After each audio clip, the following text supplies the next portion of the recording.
Before the cloth can actually drape over Andy, we have to tell it how to behave. So we need to use these buttons here. So let's go to the Cloth Simulations section and then click where it says New Simulation. Of course, make sure that the cloth is actually selected. In this dialog box, feel free to name this simulation if you want to. You can also choose which frame in your animation you want this to occur. For example, if you have a 900 frame animation and you only want it to occur between 67 and 80, for example, you can enter that here. If you want to have a more accurate collision between the cloth and the object it's going to collide against, you can choose one of these things here. So the cloth will collide with itself, which is something I usually put on.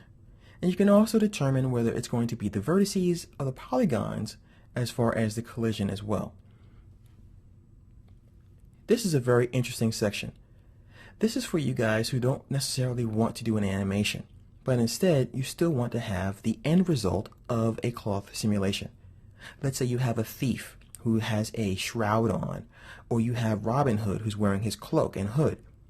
Well, what you could do is you can tell Poser, well, I want the simulation to run all the way through, but just show me the end result. So if it takes 25, 30 frames for this polygon here, or mesh of polygons to drape, you can enter that number here.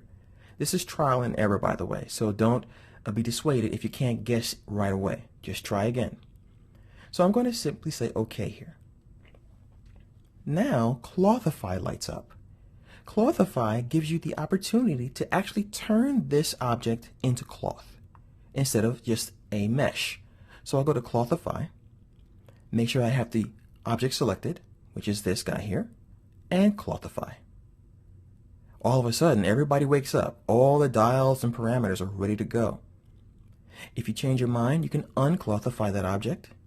But this is really the important button here. Collide against. When this thing starts to fold and drape, what is the object that we want it to respect and to fold over? It's Andy. So we're going to click Collide Against. And then we're going to choose the Add or Remove button. We want it to collide against Andy, which selects the whole object. But the beautiful thing is you can choose parts to eliminate from this list so that it will ignore that. You can also collide against the ground if you want to, so that if you have a cloak here, it will actually fold and follow the ground. I'll click OK. And then I can choose these guys here if I'm having a lot of tear through. So if it's going through his body, I can change the offset of this as well as the depth. I can also add a little static friction and dynamic friction to once again help the simulation. I can also choose to ignore any head collisions, which means the head would just pop through here, hand collisions, so the hand will pop through, and feet collisions. So I'm going to leave those off. You also have the start draping from the zero pose. When you have the character in the Michelangelo kind of pose here, that's the zero pose for most of the Poser figures. So you can either have that on or off. I'll leave mine on for now and click OK. From here, what we can do is calculate our simulation and determine how the cloth is going to react. But before we do that, let's go ahead and add a material to our cloth.